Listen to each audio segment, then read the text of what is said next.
chỉ 1350, hai dòng máy hàng mini đó. Anh em mình cần những phân khúc giá tầm trung, giá mềm tí thì anh em mình lấy Jackro MMA 200 như thế này ha. Và còn những anh em thợ cần những con máy chất lượng cao hơn, hàng tiêu chuẩn châu Âu thì lấy ngay con Hitbox AT 2000 này cho em nha. Thương hiệu nhà Hitbox nha anh em, đó được sản xuất theo tiêu chuẩn của châu Âu á, được xuất khẩu rất là nhiều nước luôn. Mã này AT 2000 nha. Dòng này hàng con này lên đến 200, có đèn báo quá tải quá nhiệt, nấm điều chỉnh dòng hàng này. Đó, anh em mình thấy thiết kế máy siêu mini nhỏ gọn luôn. Có thể hàng được 2 ly 5, 2 ly 6 vô tư cho anh em mình ha, và hỗ trợ hàng 3 ly 2, hiệu suất vừa phải nha. Và anh em mình thấy đằng sau là quạt tản nhiệt rất là lớn, giúp anh em mình hoạt động trong thời gian lâu dài này. Đó, sử dụng nguồn điện 220V thôi. Quay lại em test que 2 ly 5 cho anh em mình rồi ha. Và con này có thể hàng 3 ly 2, mức độ vừa phải cho anh em mình ha. Đây, que 3 ly 2 này, em hàng thử trên sách giày nhé.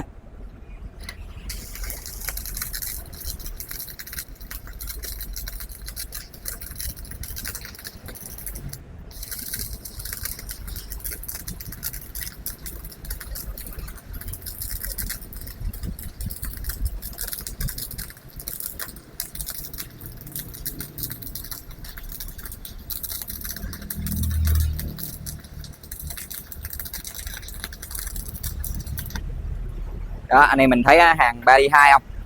Cái hồ quang khá là ổn định nha. Đó, độ ngấu cũng ổn anh em ạ. Với tầm giá này chưa đến 2 triệu, hơn 1 triệu xíu là anh em mình có thể đầu tư con này rồi nha. Em có hỗ trợ trả góp với lãi suất 0% luôn. Anh em mình quan tâm thì comment bình luận dưới video này nhé.